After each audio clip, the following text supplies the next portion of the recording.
마스크 벗고 얼굴 한번 보여드리고 마스크 쓰겠습니다. 네, 안녕하세요. 저는 매경부산 아카데미에서 교육을 맡고 있는 추수건 부장입니다. 반갑습니다.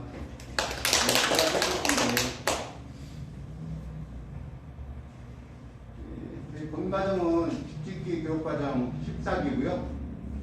코로나 때문에 다들 힘들고 그런데 이렇게 좀 제가 우리는 많이 오셨어요. 연말되고 어떨까 했는데 눈이 많이 오셨는데 20분 정도 오셨는데 우리 오늘은 13분, 14분 그 정도 될 것 같습니다. 그래서 다행히 그 좌석이 30좌석이라 띄어쓰기가 자연스럽게 됩니다. 한 좌석. 그런데 오늘은 또 뒤까지 했으니까 그렇고요. 코로나 얘기를 먼저 해야 되는데 저희가 일찍 와가지고 제가 소독 다 했습니다. 물론 기본적인 저희 하고 있고요. 하고 뭐 소독 다 진행했고요. 저희가 매경에 945기 있고 교육장입니다. 그래서 뭐 코로나 하면 큰일 납니다. 저는 근무처는 여기가 아니고 본방이기 때문에 1000명이 넘는 직원들이 있는 그래서 큰일 납니다. 그래서 오늘 저희도 조심스럽게 하니까 옆바탕 여러분도 마스크 항상 써주시고요. 그래서 석기아랑 해놨으니까 써주시고요. 그래도 이 어려운 상황에서도 짓겠다는 최근 트렌드 부분에서는 이제 코로나 때문에 최근에 뭐 언론에 나왔지만 외곽에다가 그 자가하면서 같이 재택근무를 할 수 있는 그런 주택들이 미국에서 있다고 하더라고요. 아직은 우리나라도 그렇지 않을 것 같은데, 그러니까 여기 계신 분들은 잘 배우셔가지고 좋은 집들 많이 들으셨으면 좋겠습니다. 그래서 코로나 없는 그런 집들을 해주셨으면 좋겠고요. 네, 간략하게 일정을 이제 말씀드릴게요.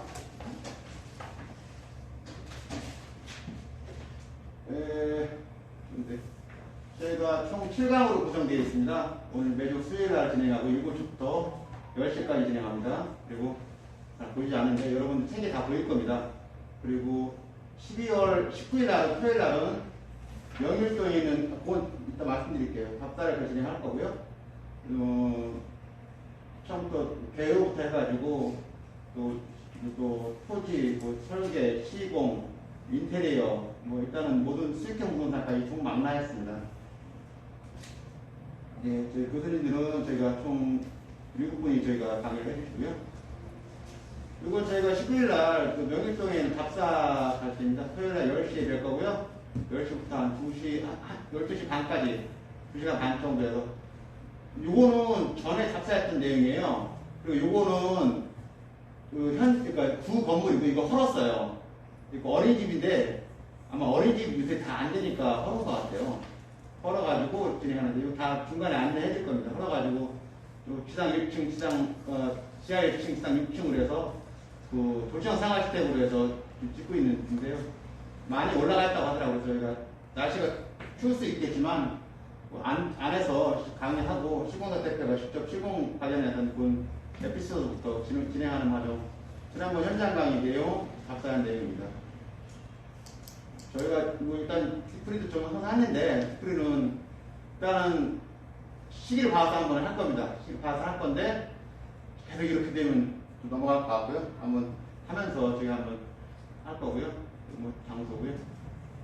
일단은 이렇게 제가 하고 매번 제가 김밥을 제가 제공해드려요. 김밥은 다른 거 아닙니다. 회신만 주시면 되고요. 해서 먹겠다 안 먹겠다 회신만 주시면 되고 저희가 이제 물하고 밥안은 항상 준비되어 있습니다. 네, 아무쪼록 7번, 7주 아니고 7번 정도 강의인데요. 그리고 저희 그 강의, 우리 강사분들이 여러분들 질문하는 이런 내용들을 다 그리고 저희 밴드가 있습니다. 밴드에 초대할 거고요. 우리끼리 진행하면서 단톡방을 하나 만들 거예요. 만들 걸 테니까 거기다가 질문사항들, 밴드 질문사항들, 우리 강사분들 다 전화번호 다 할 겁니다. 설계 다 하시지만 설계하시는 분, 수공하시는 분 전화번호 줄 테니까 빠릿하게 질문해 주시고요. 마찬가지고 저는 뭐 이런 쪽에는 누가 맞을 것 같으면 저한테 연락 주시면 제가 또 도와드릴 테니까 그렇게 하시고 지금 진행하시는 부분에서 질문사항이 있으세요? 예, 그러면 바로 본론으로 들어가겠습니다. 예. 우리 첫 번째 강의를 해주실 우리 강정 대표님을 박수 모십니다.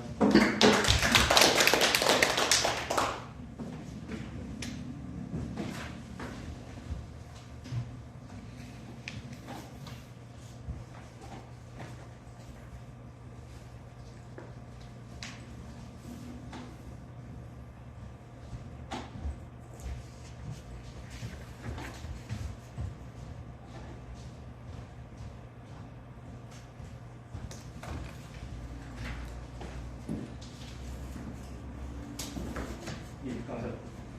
그렇게만 해주시죠. 그 마이크를 써서 말씀을 드리는 게 나을까요? 아니면 제가 조금 목소리를 약간 톤을 올려서 말씀드리는 게 이거리면 벗으셔도 되지 않을까요? 충분하지 않을까요? 그러면 이렇게 할까요? 이렇게? 혹시 저기 요즘 코로나 때문에 워낙 또 민감한 시기고 하니까 혹시나 또 좀 이런 게 불편하다 싶으시면 언제든지 말씀 주십시오. 자, 그러면 이렇게 내린 김에 얼굴은 다 보여드려야 되니까 이제 인사드리겠습니다. 예, 강주형입니다.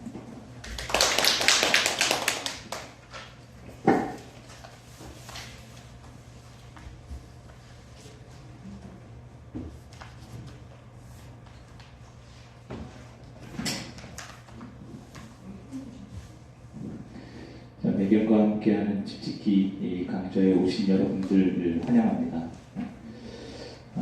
지금 이 집짓기 강좌 여러분들 14기에 오셨는데요. 그 얘기인즉슨 지금까지 13번에 걸쳐서 많은 분들이 이 자리에 오셨다 가셨습니다. 벌써 횟수로 5년 된 것 같습니다. 제가 1기부터 시작해가지고 지금까지 기수마다 첫 번째 시간을 여러분들 뵙고 있고요. 이렇게 오시면 앞서 설명드린 것처럼 7번에 걸쳐서 중간에 또 이렇게 현장도 좀 둘러보시고 그리고 설계하는 저 같은 사람도 있고 그리고 직접 집을 지어오신 분도 있고 건설하시는 분들, 부동산 다루는 분들 다양한 분들로 구성이 되어 있으니까 여러분들이 원하시는 거 좀 잘 얻어가시면 좋겠고요.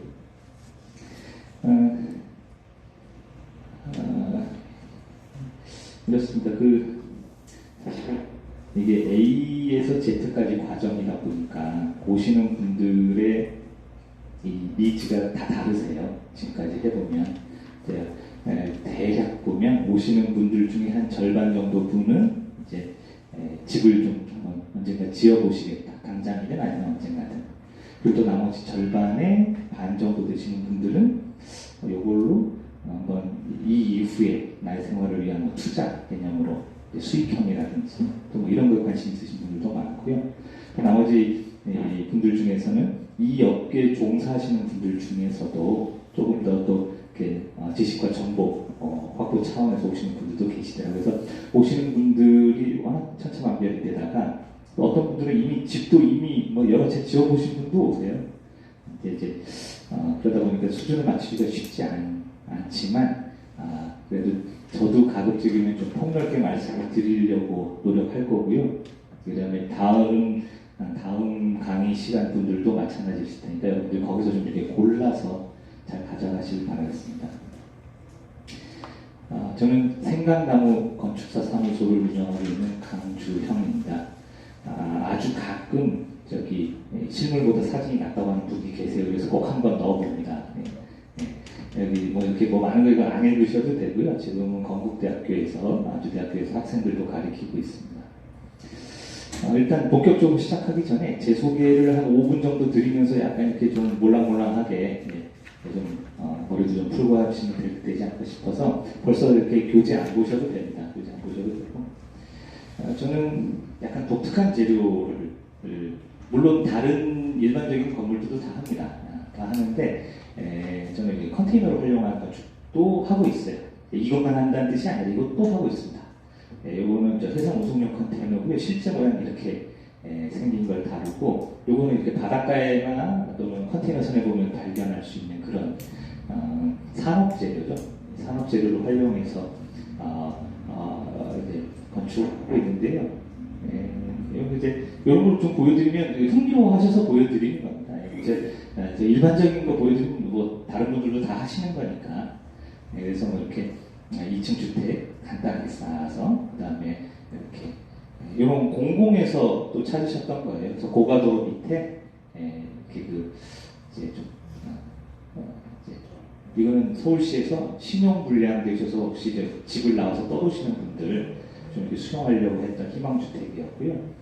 그다음에 뭐 직원 숙소라든지 또는 미술관이라든지 있고, 그다음에 요거는 이제 동작구 구청 안에 있는 거, 그다음에 요거는 영등포구 그 타임스퀘어 광장 앞에 있는 관광안내센터고요. 요건 양천구청 양천구민회관 옆에 있는 생활안내센터 저 동탄에 있고, 뭐 많습니다. 뭐 성북구에도 있고요. 이런 거는 이제 시청 앞에 동대문구, 그리고 저 중랑구.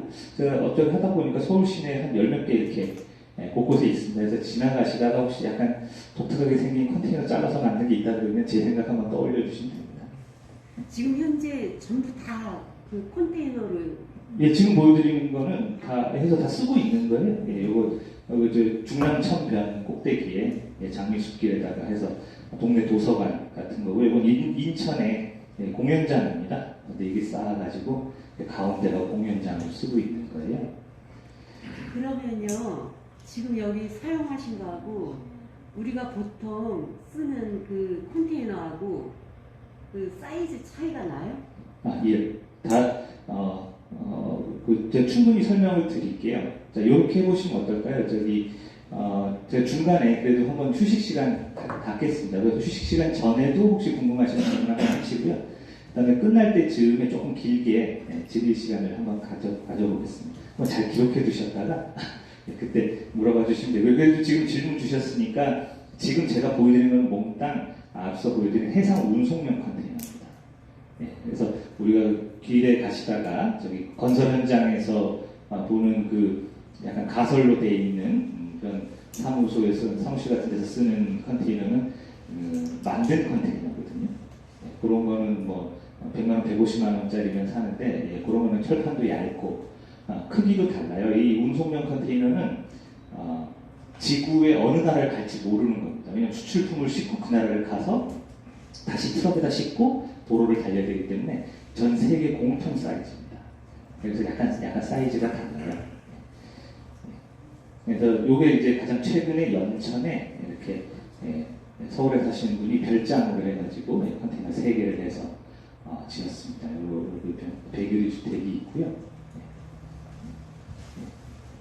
사실 뭐 컨테이너라고 해서 별다른 건 없습니다. 골조하고 외장만 컨테이너를 쓰고요. 내부에 단열재, 내장재, 마감재 이런 것들은 일반적인 건축물하고 똑같은 걸 쓰기 때문에 차이가 있는 건 아닙니다. 물론 저는 건축사무소에서 설계를 하고 있는 사람이고 올해로 25년 됐습니다. 설계를 한 지 25년 됐는데 물론 이재로만 다룬 건 아니에요. 다양한 걸 많이 합니다. 그래서 경골목 구조 주택이라든지 또는 중목 구조, 그리고 콘크리트로 상가주택, 그리고 다가구주택 이거 다 합니다. 저 찾아오신 분들 마다하지 않습니다. 설계 다 하고요. 미래에 있는 거 단독주택들을 콘크리트로 한 거고, 여기는 연립주택 이런 것도 한다. 연립주택도 하고, 이거 지금 한참 설계 중인 청계동 주택이고요. 그다음에 이거는 북한강변에, 그리고 그 공사 다 끝나고 사용 승인 났는데 아직 드론으로 사진을 못 찍어가지고 못 넣었습니다. 왜냐면 강에서 찍어야 되거든요. 그래가지고 이건 이미지인데 비탈면에 한 칸씩 밀어 넣어서 아래층 머리 위를 윗집이 마당을 쓰는 이런 테라스 하우스 이런 것도 지금 다 해서 완공이 되어 있습니다. 이것도 최근에 완공한 건데 이건 이제 경주의 펜션, 그래서 오픈해가지고 지금 한참 영업하시는 펜션도 했었고요. 이거 잘 안 넘어가요. 그 밖에 이런 민간 주택 주거시설뿐만이 아니라 공공시설들, 그다음에 다양한 문화시설들하고 건물뿐만이 아니라 이런 스트리트 퍼니처 같은 것도 다 하고 있습니다. 그 외에도 저는 이런 작품들 좀 해가지고 대학로에서 전시회했던 부분들이고요. 그리고 저랑 비슷한 이제 동료 건축가들하고 함께 2014년부터 지금까지 전국을 돌면서 토크 콘서트를 하고 있어요. 집톡이라고 합니다. 혹시 들어보셨을 수도 있어요. 그래서 뭐 저희끼리 모여서 토크 콘서트도 하고, 그다음에 뭐 코엑스나 백스코 같은 데 가서 이런 강연회나 자담회 같은 것도 합니다.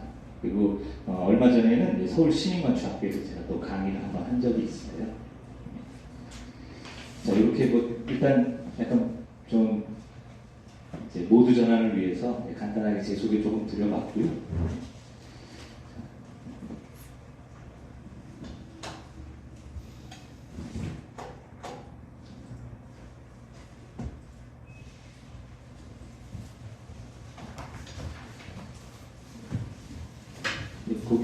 여기 혹시 제가 오늘 마스크를 벗고 하기 때문에 혹시나 해서 지금 앞쪽을 조금 양해를 드렸습니다. 제가 이제부터 오늘 드릴 말씀을 정리해 왔는데, 여기 지금 준비된 게 한 330장 정도 됩니다. 그런데 지금 이제 받으신 유인물 자료에 다 들어가 있지는 않아요. 제가 오늘 여러분들하고 최대한 많은 좀 이렇게 말씀과 정보를 드리고자 인터넷에서 제가 그냥 찾은 부분들도 있고, 또 이렇게 하다 보니까 제가 모든 저작권이라는 걸 확보할 수 없어서 오늘 그냥 여러분들하고 보면서 말씀만 나누려고 담아있는 게 많다 보니까 받으신 자료하고 좀 다르더라도 양해를 좀 해주십시오. 가급적이면 그냥 편하게 첫 시간이니까 편하게 제 말씀 들으면서 오늘은 이제 웜업 하신다 이렇게 생각하시면 되겠습니다. 이제 첫 번째 시간이라서 이제 뭐 첫발 딛기라고 해봤는데요. 어떻게 저 뒤쪽 보이세요? 괜찮으시겠어요? 네. 자, 이제 집 짓기, 물론 저기 아까도 말씀드렸지만 오신 분들 중에서 집이 아닌 다른 건축을 생각하고 계시는 분들도 계실지 모르지만 강좌 제목이 집 짓기 강좌다 보니까 저는 가급적인 포커스를 이제 주거시설, 집에 대해서 좀 맞춰서 말씀드릴 테니까 그렇게 좀 받아들이시면 되겠습니다. 집은 사실 이제 크게 저는 두 가지 부류로 봐요. 그게 뭐 단독이냐 다가구냐를 떠나서 집이라고 하는 거는 건축은 그렇지 않습니까? 돈 들이고 시간 들이고 고생 노력을 들여서 쏟아부어가지고 뭔가 결과물이 나오는데, 집 중에서는 그렇게 돈, 시간, 노력, 고생 쏟아부어서 우리 가족의 행복이 나오는 집이 있고, 돈을 넣어서 돈이 나오는 집이 있습니다. 크게 그냥 두 가지로 이렇게 구분할 수가 있어요. 굳이 요즘은 수익형 부동산이나 뭐 이렇게도 표현도 하시는데, 가급적이면 저는 이제 돈을 넣었더니 행복이 나오는 약간 그런 쪽에 또 맞춰서 말씀을 드려볼게요. 자, 그러다 보니까 이제 집 짓기 어떻게 하면 될까 이제 처음 생각하시는 분들이 많이 힘들어하시죠. 많이 힘들어하시는데 생각해보면 별거 아닙니다. 땅을 사서 집 짓고 들어가 살면 됩니다. 이렇게 간단한 과정, 간단한 건데 왜 이런 비용도 많이 들이시면 강좌도 들어야 되고, 저 같은 전문가라고 이런 사람도 수없이 많고 왜 이렇게 간단하게. 제가 이제 보통 이제 집 짓겠다고 하면 주변에서 많은 말씀을 들으세요. 이미 지어보신 분도 있고 또 인터넷 찾아보시면 생각이 많습니다. 제가 그러면 제가 여기서 안 움직일 테니까요. 네. 마스크를 하나 드릴까요? 제가 마스크가 있는데 지금 제가 마스크를 쓰고 헉헉거리는 모습을 보여드리는 게 예의가 아닌 것 같아서 제가 가급적이 여기 딱 붙어가지고 여기 안 가겠습니다. 여기서 말씀드리겠습니다. 이제 집을 지어보겠다라고 이렇게 뭔가 하면 그때부터 관심이 해서 이렇게 귀를 들어보시면 많은 분들이 주변에서 주세요. 말씀을 집 지으면 정말 개고생한다. 10년 된다. 이거는 아주 오래된 경구죠. 근데 또 알아봤더니 다가구 다세대 협소주택 종류도 엄청 많습니다. 그리고 공통적으로 하신 분들이 많은 경험이세요. 내 돈으로 내 땅에 내가 내 집 짓는데 안 되는데 이렇게 많지. 왜 이렇게 집 짓기가 힘든 걸까요? 집을 여러 채 지었었나? 몇 년. 자, 근데 제일 먼저 무엇을 해야 되나 이렇게 생각을 하면 먼저 아파트를 내놔야 되나, 또는 부동산한테 물어봐야 되나, 또는 뭐 가족 회의를 해봐야 되나. 요즘은 인터넷 많이 찾아보세요. 인터넷 많이 찾아보면 이제 저같이 건축을 배우고 업으로 하는 사람들 말고도 이렇게 집을 짓고 이런 경험을 해보신 분들이 인터넷에 글 많이 써오셨더라고요. 서점에 가면 집 짓기에 관련된 책이 한 40권은 돼 있거든요. 저를 찾아오시는 분도 이미 막 옆에 끼고 오세요. 막. 인터넷에서 찾아보시고. 그것도 뭐 좋은 방법입니다. 근데 이렇게 했는데 이거 아무튼 처음 첫 발대기가 쉽지 않습니다. 자, 땅을 사서 집을 짓고 들어가 살면 되는데 이 간단한 건데 간단한 게 아니더라는 거죠. 이제 말씀 좀 들어보고 또 책도 찾아보고 했더니 이렇습니다. 땅을 살려고 봤더니 내가 돈이 얼마나 되는지, 또 어느 동네 가서 살지, 그리고 그냥 단독을 할지 아니면 다가구를 해서 임대로 놓을지 이런 걸 통해서 계속 땅 찾아보시는 거예요. 계속 빙글빙글 돌고 발품을 팔아요. 그러다가 땅을 발견해 됐어요. 그럼 또 거기서 끝나는 게 아니죠. 그 땅이 갖고 있는 많은 조건들을 확인해 봐야 됩니다. 우리나라의 모든 땅은 단 한 필지도 빼지 않고 모든 땅은 다 다른 조건을 갖고 있어요. 제가 이제 오늘 몇 가지 말씀드릴 건데, 그건 바로 다음에 말씀드릴게요. 자, 땅에 걸려있는 각종 법규와 제한 조건과 이런 성격들을 파악하는데 여러분들이 조금 어려우시다 그러면 부동산한테도 물어봐야 되고, 건축사무소에도 물어봐야 되고, 하다못해 구청, 시청, 군청에 가서도 물어보시면 됩니다. 이 과정을 통해서 이걸 어느 정도 파악을 하고 가셔야 돼요. 파악을 했어. 법규 검토했어. 자, 이제 해야 돼요. 그래서 이제, 그 땅을 사야겠다. 그래서 또 땅 사는데도 또 시간이. 자, 요렇게 해서 요거를 또 우리나라 사람 중에 누가 또 열심히 연구해 봤어요. 그랬더니 대략 평균적으로 얼마나 걸리냐고 봤더니 요렇게 한 바퀴 도는데 한 4개월 반이나 걸린다고. 그래서 땅 사는 게 결코 이게 쉬운 일이 아니다. 자, 요거는 지금 받으신 자료에 없는 건데요. 저와 토크 콘서트를 같이 다니고 있는 동료 건축가, 자기 집을 지으려고 땅을 사는 얘기입니다. 저처럼 건축하는 사람이 땅을 샀어요. 종로구 명륜동입니다. 그러니까 해화 로타리 안쪽이에요. 뒤쪽입니다. 거기에 기존에 한옥이 이렇게 단층짜리 한옥이 있던 걸 샀어요. 그래서 여기를 건물을 헐고 여기다가 이렇게 여러 층을 올려서 4층짜리를 올려서 1, 2층은 근생으로 임대도 하고 3, 4층은 내가 살아야지. 자, 이런 계획으로 땅을 샀습니다. 건축사무소 소장이기 때문에 직원들을 동원해가지고 법규 검토 다 해봤겠죠? 그러고 샀습니다. 그러고 샀는데 땅이 이게 좁은 옛날 골목 안쪽에 있는 거예요. 그래서 도로가 4m가 안 되면 땅을 내어줘야 됩니다. 그리고 이쪽은 또 맞다른 골목이에요. 그래서 또 내줘야 됩니다. 8m 미만의 도로가 많았기 때문에 가각전지를 또 까줘야 돼요. 그래서 건물을 지을 수 있는 게 점점 줄어들더니 인접대지 경계선에서도 뛰어야 되고, 또 여기가 주거 지역이기 때문에 뒷집을 위해서 이렇게 1조 4선으로 또 내어줘야 돼요. 그러다 보니까 이만큼 쪼그라들었어요. 자, 여기까지는 직원들을 동원해서 다 파악을 하고 샀습니다. 그나마 설계사무 소장이기 때문에 이 정도는 파악을 할 수 있었던 거예요. 근데 이제 여러분들 혹시나 이제 그런 도움을 안 받으시면 땅이 이만하니까 건물을 많이 짓겠지. 왜 이런 오해를 잘 하시냐면요. 이 뒷집이 이만하게 높은 건물에 올라가 있거든요. 그래서 많이들 약간 이렇게 좀 실수하시는 부분이 뭐냐면 옆 땅에 그만큼 지었으니까 내 땅도 이렇게 지을 수 있겠지라고 기대하시는 거예요. 근데 절대 그렇지 않다는 거죠. 이 집은 뒤에 도로가 있기 때문에 1조 4선 영향을 안 받아도 되고 요만큼만 내어줘도 되니까 많이 지을 수 있었던 거예요. 자, 어쨌든 여기까지 파악을 해가지고 땅을 샀습니다. 자, 그래서 설계를 다 했어요.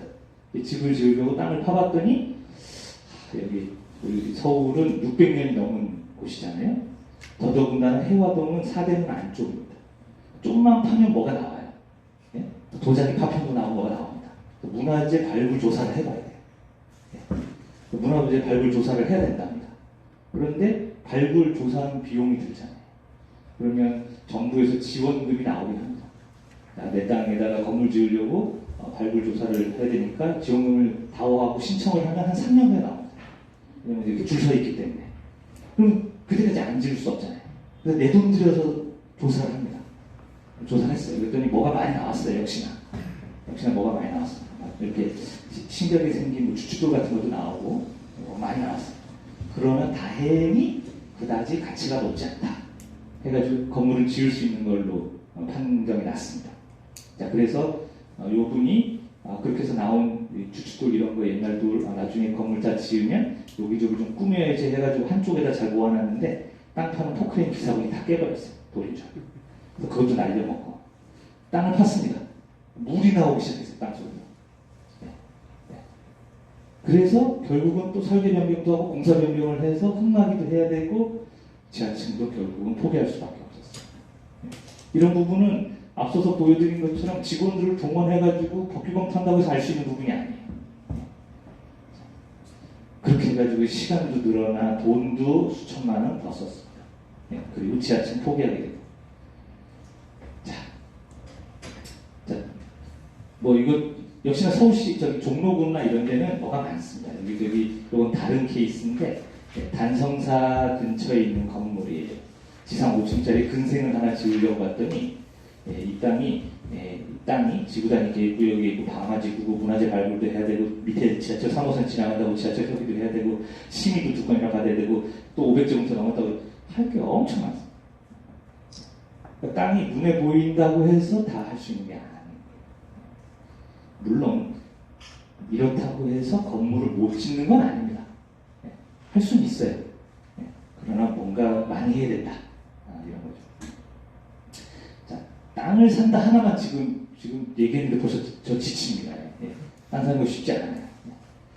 자, 그래서 제가 조언을 드리고 싶은 부분인 거예요. 땅을 이렇게 알아보시고 구하는 데 있어서. 자, 뭐냐면 땅은 도로와의 관계가 제일 중요해요. 많은 부분이 도로가 미비해서, 그러니까 도로가 완비되지 못해서 추가적으로 비용이 드세요. 그 얘기는 무슨 얘기냐? 여러분 내 땅까지 도로로 지정되어 있는 곳에서 내 땅이 닿아야 되고 차가 들어와야 되고 이런 부분들이거든요. 그래서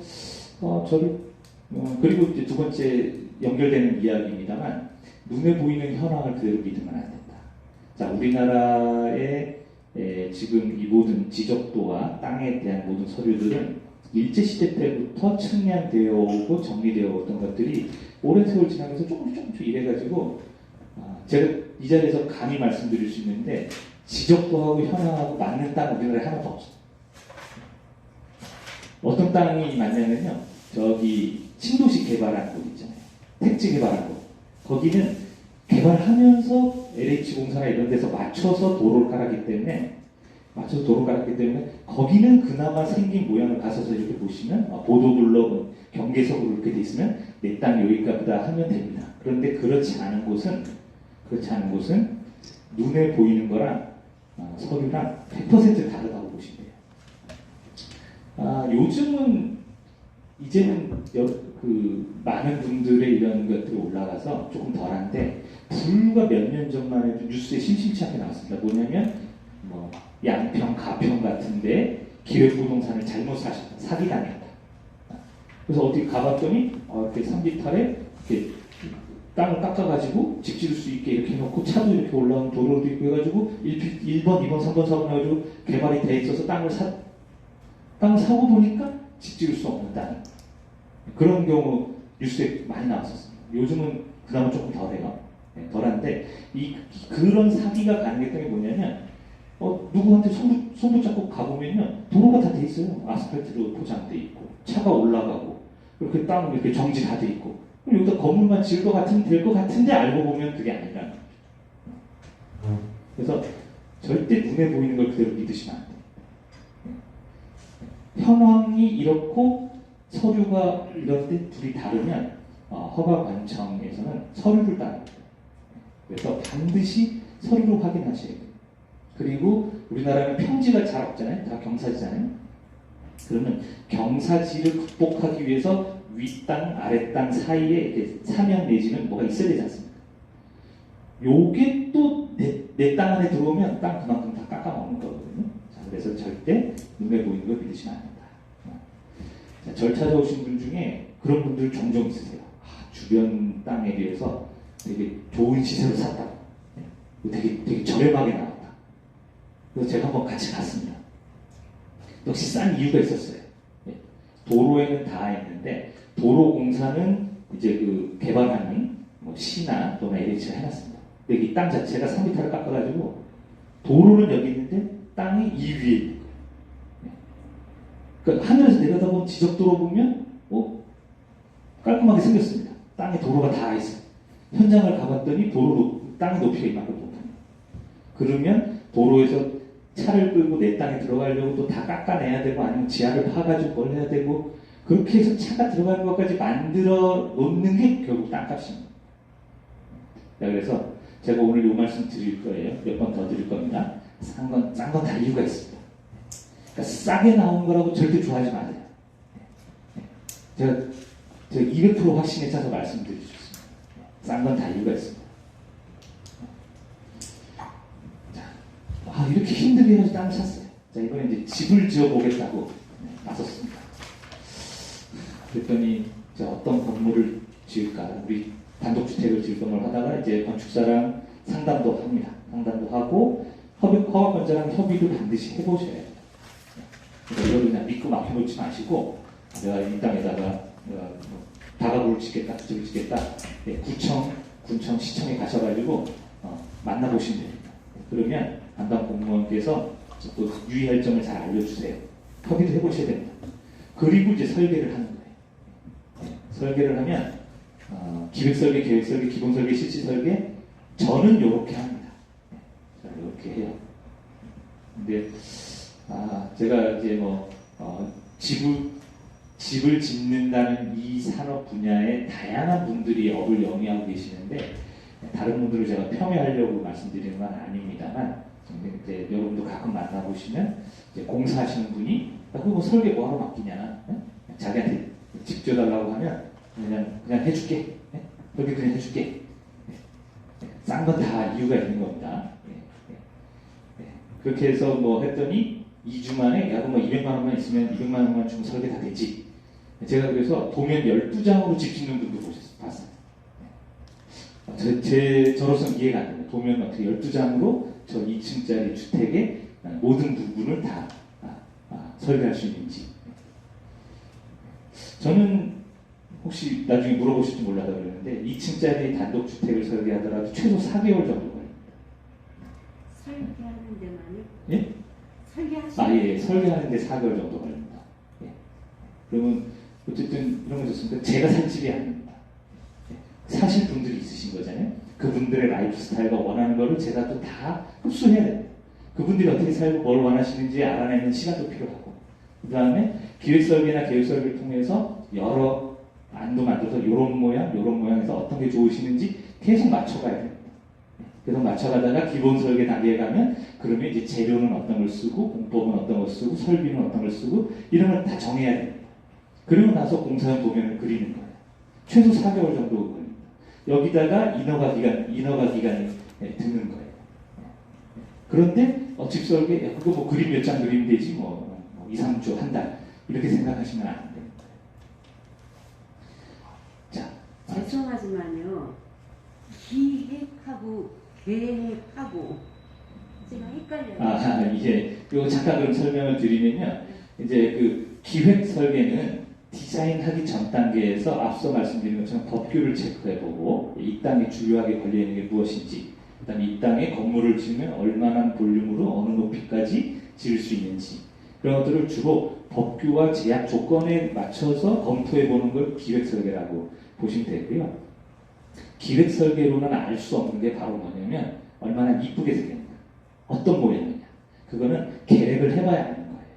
그래서 계획 설계를 하면 아까 말씀드린 대로 1번 안, 2번 안, 3번 안 해서 동그란 거, 네모난 거, 세모난 거 어떤 게 더 이쁘냐 이런 걸 선택할 수 있는 게 계획 설계. 이제 기본 설계는 말씀드린 대로 시스템과 재료 이런 걸 정하고요. 넘어갑니다. 그래서 프리 디자인, 스키메릭 디자인, 디자인 디벨롭먼트 컨스트럭션 다큐멘테이션에서 PD, SD, DD, CD 저희는 이렇게 불러요. 자 그래서 이제 오늘 저랑 이렇게 말씀 나눴으니까 여러분들 이제 어디 가셔서 건축사나이를 만나면 지금 어떻게 SD는 잘 돼가고 있나 이러면 그분이 다 긴장하시고 이분은 뭔가 아는 분이고 여러분들 이런 정도 약자 이렇게 써주시면 됩니다. 자, 그렇게 해서 설계를 다 마치면 이제 허가권자로부터 건축 허가를 받아야 돼요. 허가를 받고 감리자를 시공자해서 허가가 나면 선정하시고 착공 신고하고 공사해서 완공하는 사진. 제가 요 중에 노란색을 해놨습니다. 노란색 건축 착공 신고 사용승인. 요 노란 거는 허가권자인 구청, 시청 공무원분하고 뭔가를 해야 된다는 뜻인 거예요. 허가권자가 허가를 해줘야 되고 허가권자한테 신고를 넣어야 되고 허가권자가 승인을 해줘야 된다는 뜻입니다. 내 땅에다가 내가 내 집 짓고 산다는데도 허가 넣고 신고하고 승인 받아야 됩니다. 자, 요게 왜 그러냐면요. 우리나라 건축법은 다른 법이랑 정반대라고 생각하시면 돼요. 무슨 말씀이냐면 형법을 생각해 보시죠. 형법은 그냥 우리가 자유롭게 자유인으로 살면 됩니다. 그러다가 형법에 뭐라고 되어 있냐면 옆 사람을 때리지 마시오. 그러면 때리면 벌 받는 겁니다. 그러니까 형법은 하지 말라는 게 규정이 되어 있습니다. 근데 건축법은 출발 자체가 금지입니다. 우리나라 이 모든 땅에는 아무도 뭘 할 수가 없는 게 출발이에요. 근데 그러면 국민이 어디 누워서 잘 곳이 없잖아요. 자, 그래서 다 금지인데 조건에 맞춰오면 허락해주겠다 건축법입니다. 그래서 이런 게 있는 거예요. 그래서 아까 말씀드린 것처럼 내 돈으로 내 땅에다가 내 집을 짓는데 왜 이렇게 간섭이 많으냐? 출발 자체가 금지이기 때문에. 요 컨셉을 좀 이해해 주시면 왜 공무원들이 저런 식으로 말씀을 하시는지, 왜 저 같은 사람들이 먹고 살 수 있는지 다 이해하실 수 있을 거예요. 자, 그래서 허가 받고 신고 넣고 승인 받아야 됩니다. 제가 몇 년 전에 저기 지방도시 시청에 근무하시는 공무원분이 집을 의뢰하셨습니다. 그래서 너무 멀어서 저희가 설계만 해드렸어요. 설계해드리고 허가를 넣어드렸는데 그리고 몇 달 동안 소식이 없으신 거예요. 다음 해야 되는데. 그래서 한 석 달 좀 지나서 왜 요즘 소식이 없으세요? 어떻게 하실 거예요? 그랬더니 벌써 다 지으셨다는 거예요. 이거 하나고 이거 하나고. 시청 공무원분이 그러셨어요. 그러니까 워낙 얼마나 저희 건축이라는 게 쉽지 않은가. 아무튼 그분은 그래서 이제 이행강제금이랑 이제 늦은 거에 대한 과태료랑 내고 이거 하라는 거 안 하고 먼저 지르면요 다 그런 돈으로 메우셔야 됩니다. 사용 승인이 나지도 않았는데 건물이 다 완공됐으니까 이사 들어간다고 이사 날짜 다 잡아놓으시고 이사 들어가는 순간 벌금 되죠. 과태료 내셔야 돼요. 다 허락받고 해야 됩니다. 쉽지 않았습니다. 자, 그래서 집을 짓는다 단계에서 제가 드리고 싶은 말씀이 이겁니다. 법규하고 공무원은 내 편이야. 절대 내 편이야. 네. 누구 편이냐? 모두의 편. 네. 자, 그리고 이런 부분이 있습니다. 제가 물론 이제 건축사무소로서 건축사무소를 운영하는 소장으로서 설계업을 하고 있지만 이렇습니다. 한번 상상을 해보시죠. 2층짜리 단독주택이다. 요즘 그거 지으면 얼마 들까요? 공사비가? 요즘 공사비로 평당 한 700만 원 이렇게 하고 40평짜리 하면 7,40 하면 한 3억 정도 든단 말이죠. 그러면 공사하시는 분한테 3억을 쥐어주시고 이 맨 땅에다가 우리 가족이 지는 2층 집을 지어줘 이러면 그분이 3억을 받아서 얼마를 남겨 먹어야 그걸 열심히 할까요? 6개월 동안 그 인도를 다 써가지고 땅 파가지고 그 흙먼지 먹으면서 해가지고 고생을 했는데 3억 받아서 500만 원 남기면 그 사람이 그걸 할까요? 안 하는 거죠. 네? 이분들도 다 이윤을 위해서 하는 겁니다. 네? 이게 우리 2층 집은요 현대건설이 짓지 않습니다. 대우건설이 짓는 게 아니에요. 다 그 수준에 맞는 업체들이 여기 공사하신 분이 짓는 거예요. 3억 받아들고 1,000만 원 남기다 아무나 다 도망갑니다. 그런데 이제 집을 우려하시는 분들은 마음속에 그런 게 있는 거예요. 3억이면 정말 내 피 같은 돈이잖아요. 다 모아가지고 한 건데. 그런데 여기 보면 저 사람이 철근을 빼먹지 않을까? 나한테는 비싼 재료 쓰겠다고 하고서는 상과하지 않을까? 그래서 3억 중에서 1,000만 원이라도 남겨먹지 않을까? 이러신 순간 일이 틀어지는 거예요. 그래서 그분들도 적정 이윤을 벌기 위해서 한다는 걸 인정을 해주셔야 돼요. 단독주택을 혹시 생각하고 계시는 분들이라면 아까 말씀드린 것처럼 이 공사하시는 분들이 그 정도 수준인 경우가 많아요.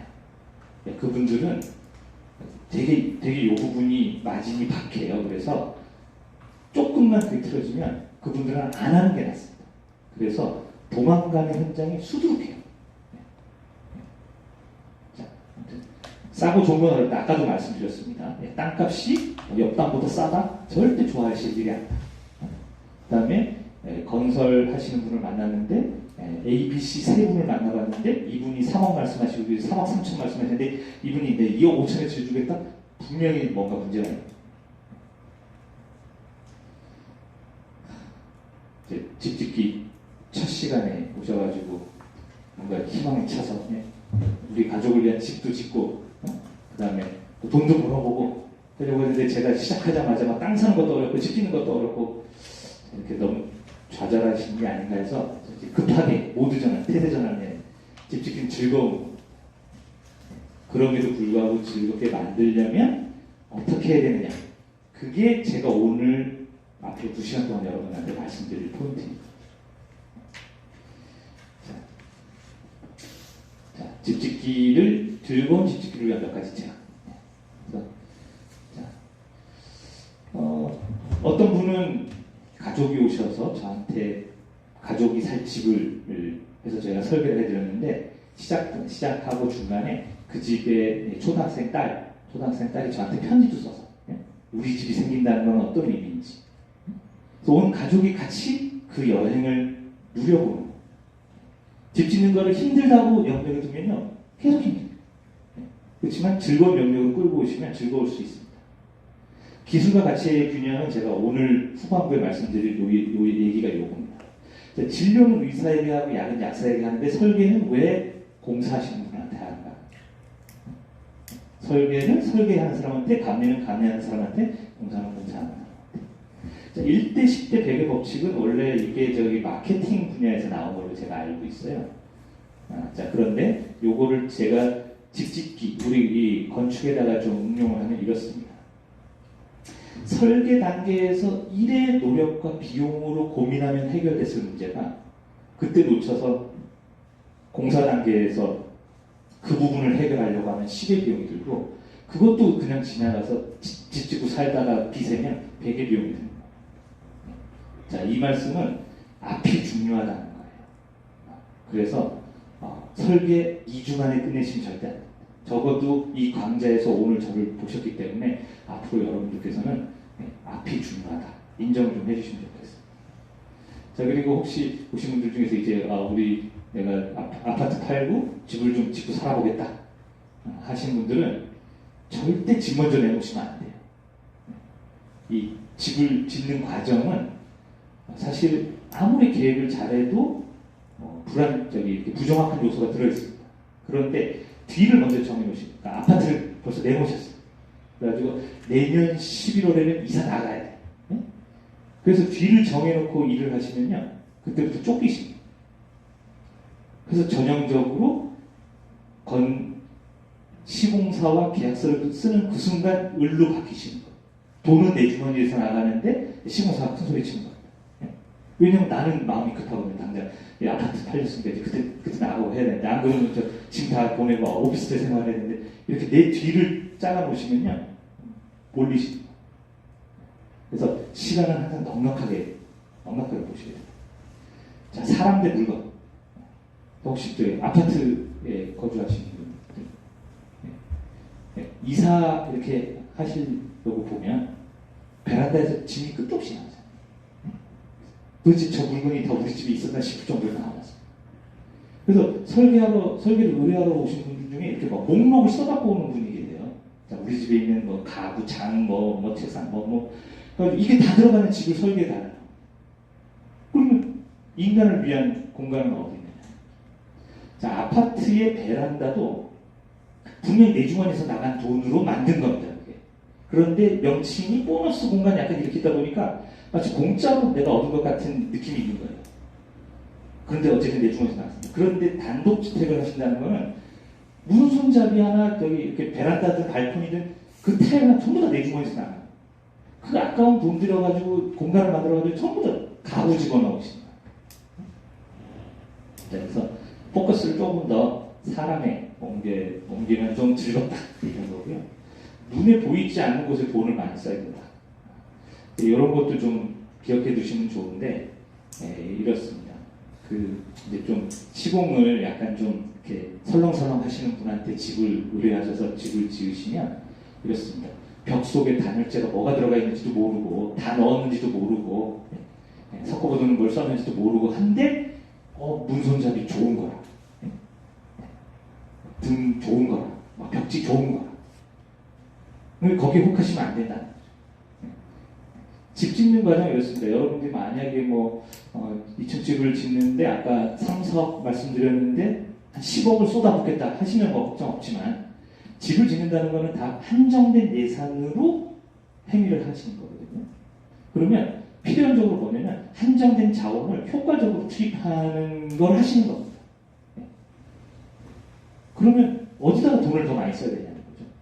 그래서 나중에 살다가 돈 더 벌어서 문손잡이 얼마든지 바꿀 수 있습니다. 변기 얼마든지 바꿀 수 있습니다. 그런데 벽 속의 단열재는 나중에 못 바꾼다. 자, 그래서 한정된 예산을 효과적으로 쓴다에서는 포인트를 어디다 든다? 속에 들어간다. 눈에 안 보이는 거를 오히려 더 좋은 걸 쓰고 나중에 바꿀 수 있는 걸 좀 뒤로 미루시면 된다는 거예요.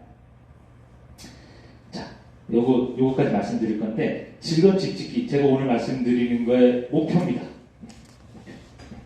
안 늙을 수는 없어요. 집 짓고 안 늙을 수는 없는데 9년만 늙어보자. 이게 오늘 제가 드린 말씀의 포인트입니다.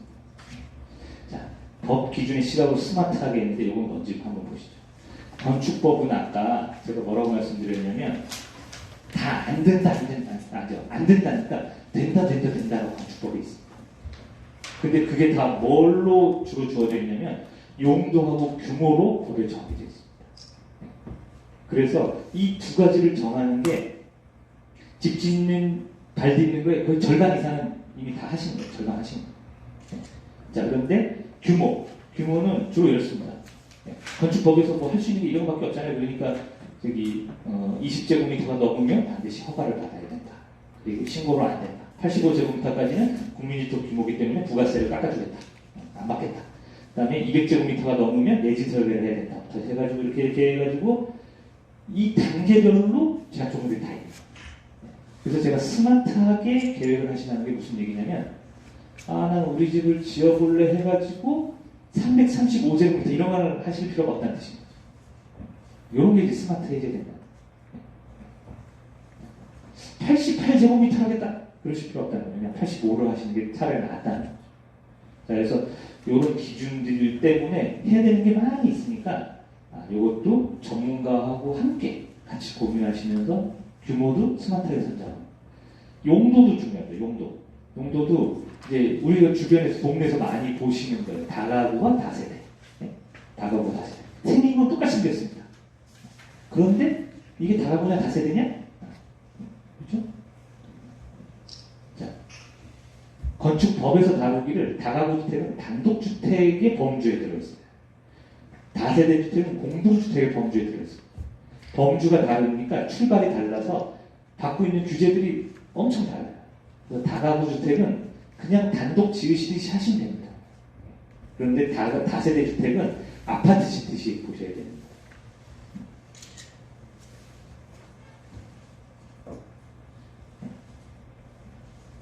주로 이제 영향을 많이 미치는 게 건축선이나 인접대지 경계선에서 이격거리, 도로 중심에서 이격거리 이런 것들이 많이 미쳐요. 많이 미치는데 저는 오늘 집 짓고 9년만 늙기를 여러분한테 말씀드릴 거잖아요. 그래서 이런 법규에 대한 부분은 이제 세 번째 강의 시간 서강 소장님께서 설명을 해주실 겁니다. 제가 이거를 오늘 이 자리에서 14번째라고 말씀을 드렸잖아요. 14번째고 여러분들 잘 오신 겁니다. 왜냐하면 제가 매 기수마다 하면서 자료를 계속 보강을 하고 있거든요. 그러니까 여러분들이 지금까지 제가 드린 말씀 중에 심판 최고의 많은 양을 들으신 거예요. 충분히 기뻐하셔도 돼요. 그런데 제가 첫 강의를 늘 해보니까 좋은 점이 이거예요. 여러분들 나중에 이제 질문 시간에 좀 어려운 질문 하시면 그거는 다음 시간에 설명해 주시더라도 넘기면 되더라고요. 첫 시간 아주 편합니다. 자, 어쨌든 법규 얘기는 세 번째 시간에 준비가 되어 있습니다.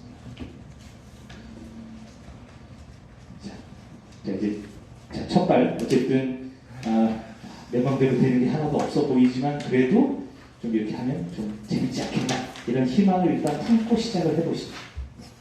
그 재료와 공법에 따른 주택건축의 특징은 그냥 아주 간단하게 보시라고 좀 넘어가겠습니다. 자, 요런 집을 우리가 뭐라고 부르죠? 초가지.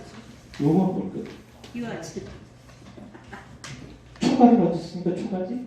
기와를 얹었으니까 기와지? 자, 그럼 요런 집은 뭐라고 부를까요? 요거는 제가 여행을 하다가 발견해가지고 사진 찍은 건데 저희 잘 안 보이시겠지만 여기 지금 밖에 벽돌을 쌓고 있잖아요. 근데 이 안에 건물의 골조가 뭐냐면 샌드위치 판넬이에요. 샌드위치 판넬. 샌드위치 판넬에 예, 샌드위치 판넬하고 철판과 철판 사이에다가 단열재를 넣고 압축을 해가지고 하나의 이제 판때기처럼 만든 거죠. 안팎으로 철판입니다.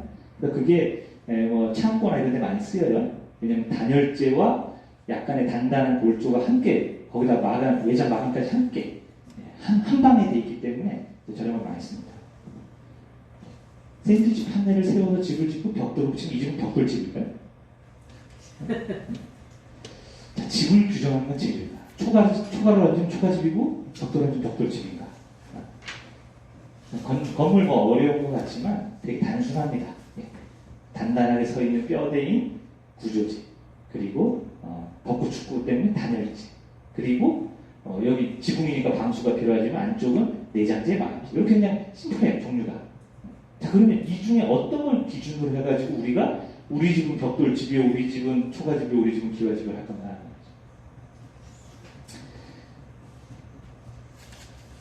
그래서 재료에 따라서 요즘 맞습니다. 황토주택, 그다음에 조립주택, 하이브리드 주택 이거 말고도 종류가 많죠. 그런 것들이 어떻게 분류되는지 지금부터 제가 보여드릴 거는 저 같은 사람이 학창 시절에 대학에서 과목으로 배웠던 걸 아주 그냥 짧게 넣어본 거예요. 그러니까 여러분도 너무 깊이 생각하지 마시고 그냥 그런가 보다 해주시면 됩니다. 자, 재료, 나무, 돌 이렇게 있습니다. 제가 쓴 순서가 보시면 감이 오시겠지만 자연에서 어떤 나무, 그래서 나무와 돌과 흙 이런 것들을 다 자연에서 얻다가 그 다음에 벽돌을 찍고 시멘트 블록으로 개가지고 블록 만들더니 그 다음에 공장에서 하고 콘크리트에 철골에 철근까지 발전해 왔습니다. 발전해 왔는데 그래서 이제 나무, 통나무, 그 통나무 깎아가지고 이제 이런 경골목 구조 이런 것들은 실제 원목을 스터드로 깎아가지고 하는 거죠. 그리고 우리나라 전통 건축처럼 이렇게 경골목 구조가 아니라 기둥을 세우고 석가래나 보를 걸고 하는 중목이라고 합니다만 이런 것들 나무를 활용해서 하는 거고요. 뭐 아예 그냥 돌을 깎아가지고 집에 살기도 하고 돌 붙였습니다. 이 집을 늘 보면 부러운 게 뭐냐면 이 집은 엄청 부잣집인 거예요. 우리 사회가 불과 한 20, 30년 전까지만 해도 그렇게 살던 시절에는 벽돌, 돌, 나무 되게 쌌어요. 그때 비싼 게 뭐였냐면 공장이 별로 없으니까 공장에서 만드는 게 비쌌습니다. 그러나 불과 30년 만에 한 세대 만에 우리 사회가 발전을 해서 이제는 공장에서 만드는 게 제일 쌉니다. 자연에서 얻는 게 비싸요. 돌을 이만큼 붙였다 이거 엄청 비싼 집입니다. 왜냐면 재료도 비쌀 뿐더러 뭐가 비싸지냐면 인건비가 올랐습니다. 그래서 여러분들 아실 거예요. 일례를 들면 화장실 같은 데 붙이는 타일, 이 타일 붙이시는 타일공들은 와서 2시간 만에 다 붙여도 하루 일당 드려야 됩니다. 그 인부들 등급 중에서 제일 비싼 타일공. 그래서 타일, 이제는 조그만 타일 몇 개 쓰신다? 이거 상당히 대단하신 겁니다. 그래서 공공 건물들 가보면 타일이 막 문짝만한 이유가 그런 거 비싸서 그래요. 재료는 안 비싸요.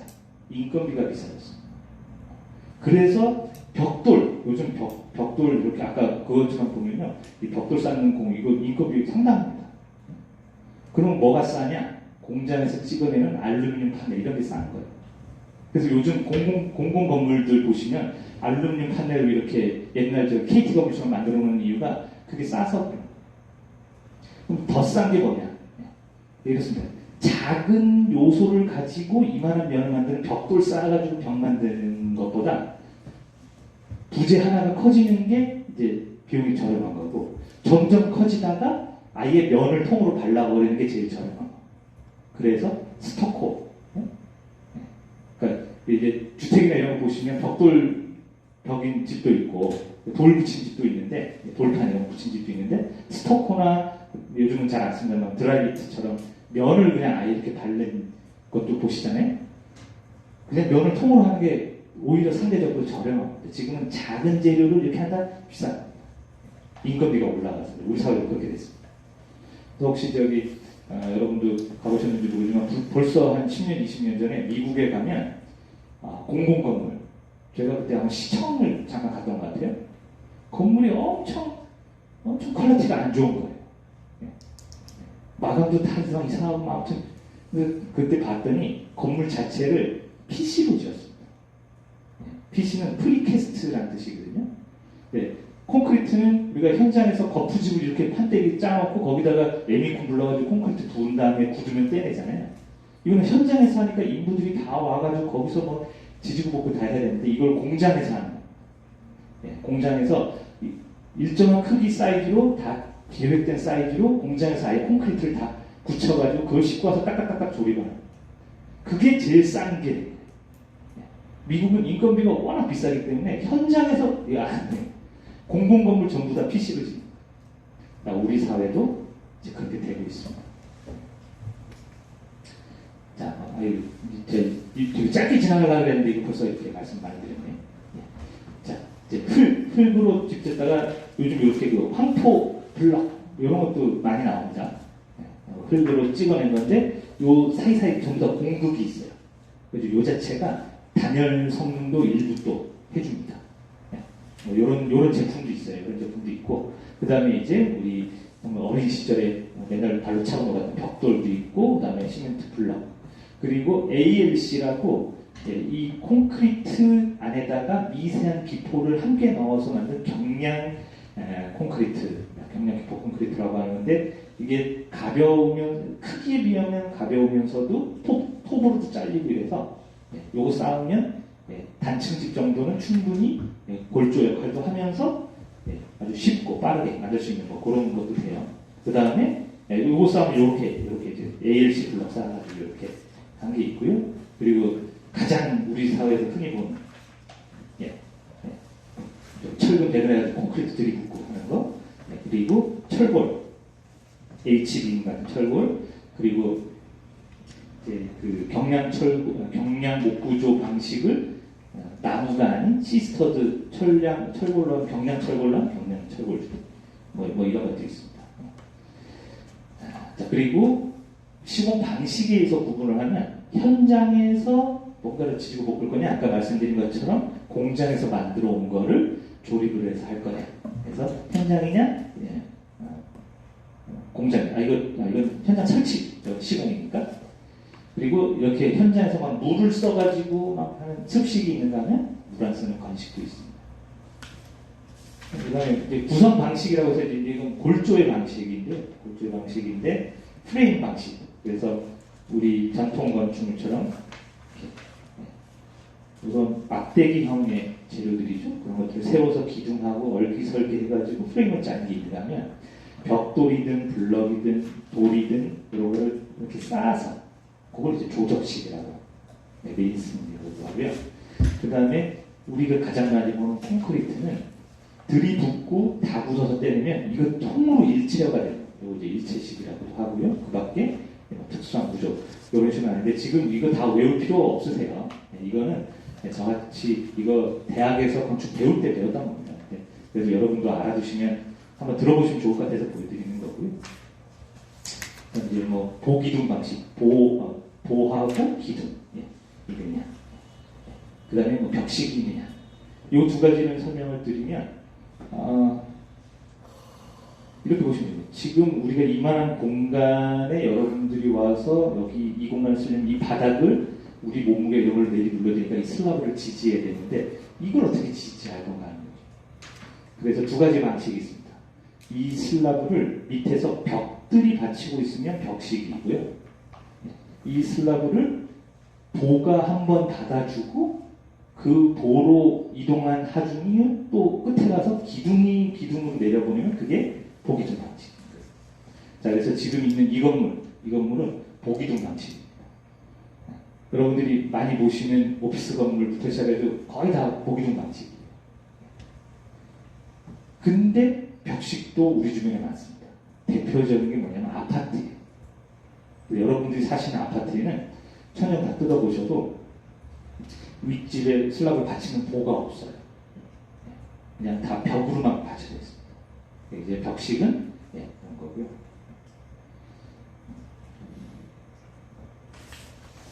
너무 빨리빨리 넘어갈게요. 제가 왜 이런 걸 말씀드렸냐면 이런 것들을 한 번이라도 좀 봐두시면 그거에 대한 그로 인한 특성들을 조금 이해하시기가 편하실 것 같아서 그래서 우리 요즘 단독주택에 많이 쓰는 경골목 구조다.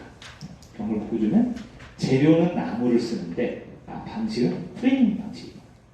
쌓거나 하는 게 아니라 프레임을 짜는 겁니다.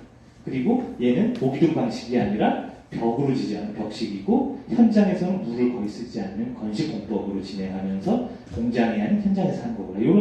요런 기본적인 특성을 알면 그 다음 거를 이제 대처하시기가 좋기 때문에 제가 한번 말씀드려봅니다. 자, 그래서 그렇습니다. 건설 현장 지나가시다가 보면 많이 보시는 거예요. 기둥이 있고 기둥에서 보가 뻗어져 나가 있고 그 위에 슬라브가 있다.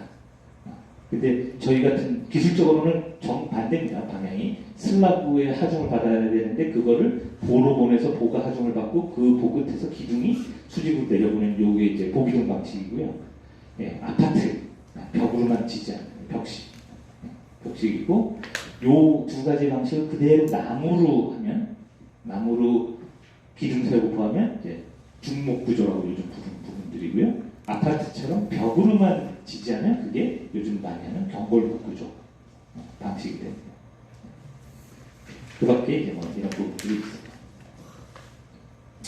자, 지금 제가 앞서서 여기 보기둥 벽식 콘크리트로 된 부분, 나무로 된 부분. 제가 왜 그랬냐면 아까 다양한 재료들이 쓰이지만 요즘 많이들 하시는 게 많이들 하시는 고민이 있거든요. 나무로 할 거냐, 콘크리트로 할 거냐.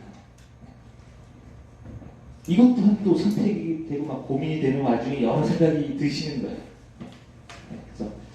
그래서 이게 뭔가 아토피를 생각하면 나무로 집을 지어야 될 것 같고 건강.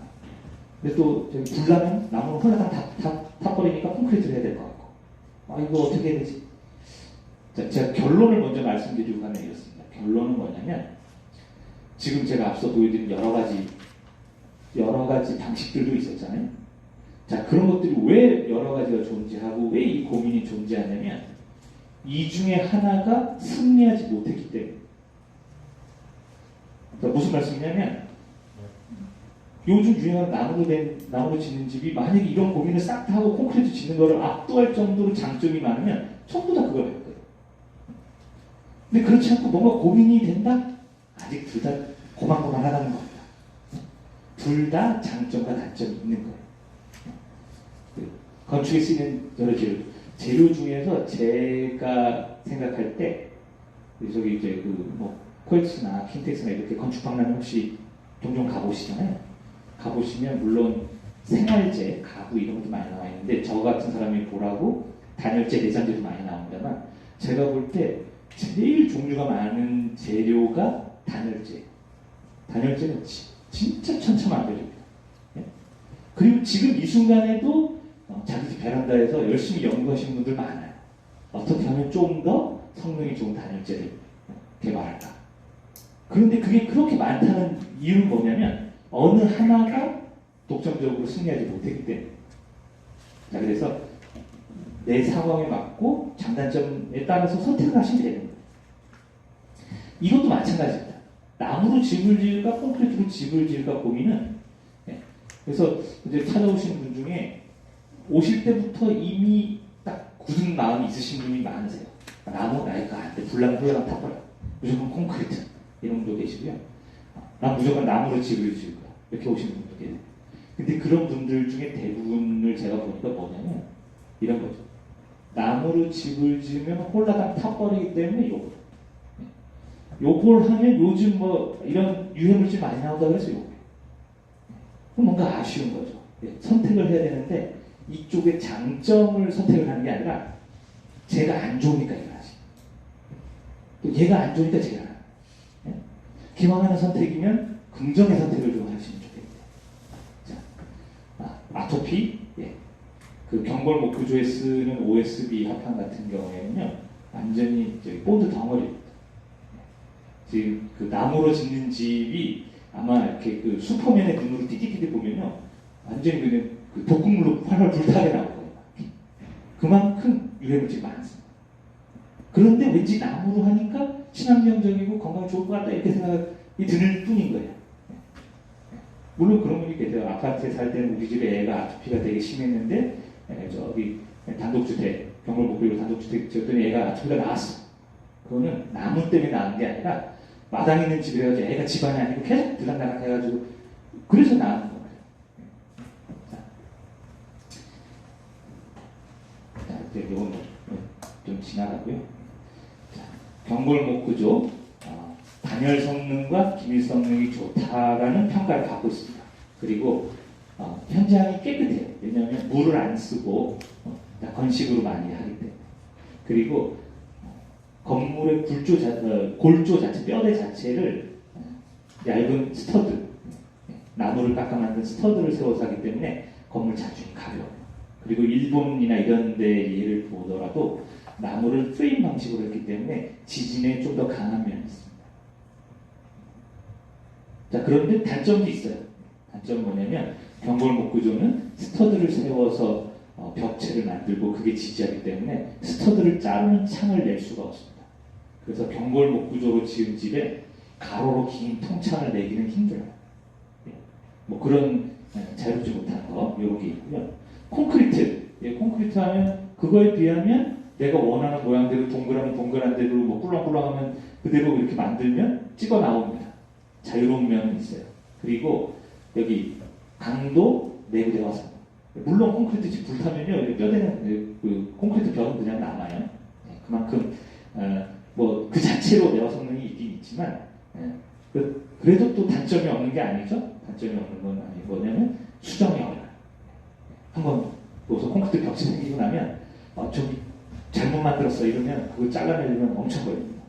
그리고 무겁기 때문에 뭐 이런 그래서 장단점이 있어요. 장단점이 있으니까 그에 맞춰서 좀 고르면 되지 않을까 싶고 요거는 일단 지금 그 휴식 시간 들어가기 전에 마지막으로 요거 잠깐 보여드릴게요. 요것도 요 두 가지 주요 요즘 주택에 많이 쓰는 방식에 대해서 좀 이해도를 올리시라고 말씀드립니다.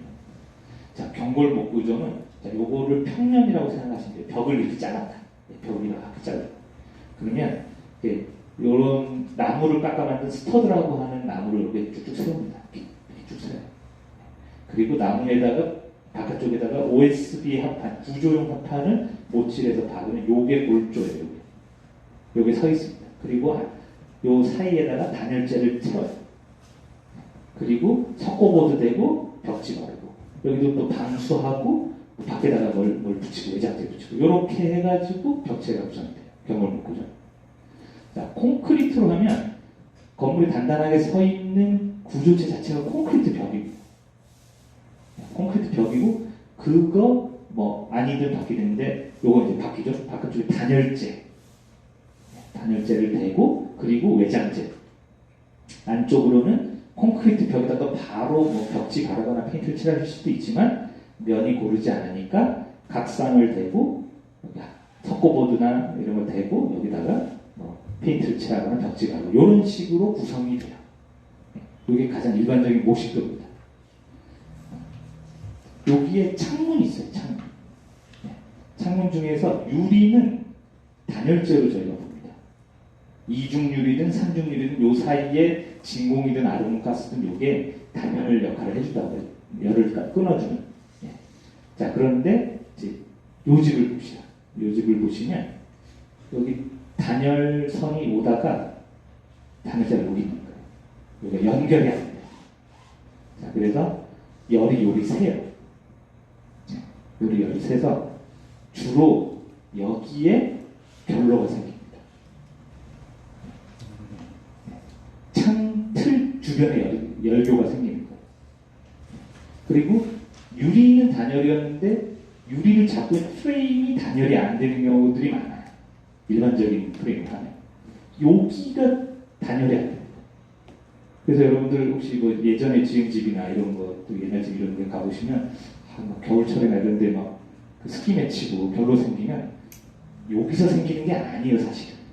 여기서 생기는 게 아니라 여기서 생기는 거예요. 뚝 떨어진다.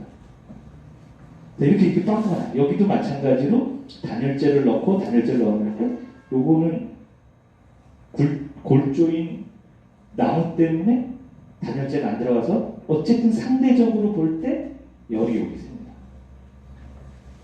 자, 그래서 요즘은 요거를 보완하는 방식으로 공사를 하세요. 자, 그래서 콘크리트는 단열선이 끊어지지 않게 끄트머리를 조금 파내서 유리면과 동일한 선상에서 단열재가 받아줄 수 있는 쪽으로 공사들을 하십니다. 요즘 많이 이렇게 하시고요. 그 다음에 경골복구전은 요것만 했더니 여기가 펑크가 생기니까 밖으로 안으로 한 겹씩 단열재를 더 대는 방식으로 해서 요즘 이렇게 진행을 하십니다. 네. 비록 50도지만 그래도 여러분들이 요거 정말 알아두시면 나중에 두 가지에 대해서는 적어도 좀 이해도가 올라가지 않으실까 싶어요. 그래서 이제 여기까지 말씀드리고 이제 잠깐 쉴 텐데 아까 말씀드린 겁니다. 저 불나면 홀라당 타니까 난 이렇게 해서 이렇게 등대 밀려서 선택하지 마시고 내가 지을 집, 우리 가족을 위한 집 또는 투자를 해서 지을 집이 어떤 게 더 성격에 맞을지를 조금 장점에 집중해서 해보시면 좋지 않을까 이런 생각이 듭니다. 잠깐 쉬기 전에 혹시 지금까지 제가 드린 말씀에 대해서 혹시 질문 있으신 분은 질문을 해주셔도 되겠습니다. 콘크리트 컨테이너로 이렇게 해도 주택 뭐 등기라고 그러나 이런 건 다 나와요? 이렇습니다. 아까 이제 조금 이렇게 전체적인 말씀을 드리면요. 건축법 금지인데 조건을 맞추면 허락해 주겠다. 그렇지 않습니까? 조건에만 맞으면 됩니다. 자, 조건에 맞는다는 얘기는 무슨 얘기냐면 건축법에 종이로 집을 지으면 안 된다 이렇게 써 있지 않습니다. 그러니까 따뜻하고 안전하고 이제 그거는 다 다른 문구 써 있어요. 뭐 지진에 견뎌야 된다, 뭐 구조기술사를 해야 된다, 뭐 이렇게 써 있지만 그 조건 따뜻하고 안전한 집을 만들어 오면 신문지를 둘둘 만들어서 해줍니다. 그런데 이제 그런 재료로는 그 기준을 만족할 수 없기 때문에 많이들 안 하시는 거고요. 자, 그럼 이제 건축법에서는 컨테이너로 지은 집도 인정을 해줍니다. 그럼 그 다음은 뭐냐면 이제 이걸로 들고 가셔가지고 저기 대출이라도 받으려면 등기가 돼야 되거든요. 등기도 다 해줍니다. 그런데 이제 컨테이너를 가지고 오해를 하신 이런 오해들이 생기는 이유는 뭐냐면 그렇습니다. 우리 사회에서 컨테이너라고 하는 이런 특수한 재료를 주로 지금까지 어디에 써왔냐면 그 영역 밖에 있는 걸 하실 때 써왔던 거예요. 그러니까 굳이 이 영역에 있는 집을 할 때 내가 컨테이너를 할 이유가 없었습니다. 그냥 나무나 콘크리트 하면 돼요. 근데 이 영역을 하기에는 돈이 부족하거나 시간이 부족하거나 말도 안 되거나 집을 지을 수 없는 땅이거나 하니까 요걸 하는 거예요. 그때 컨테이너를 쓰다 보니까 우리 주변에서 찾을 수 있는 컨테이너로 지은 건축물들이 다 조형력이 있습니다. 그래서 많은 분들이 컨테이너로 집을 지으면 덥고 추워. 그다음에 건축물 인정도 못 받아. 뭐 못해. 하는 게 다 그렇게만 하셨기 때문에 답이 되셨는지 모르겠고요. 뭐 한 번만 더 혹시 뭐 질문? 네, 그러면 저기 또 그 휴식 시간에 또 물어봐 주시고 한 10분 정도 쉬었다가 다시 시작하도록 하겠습니다.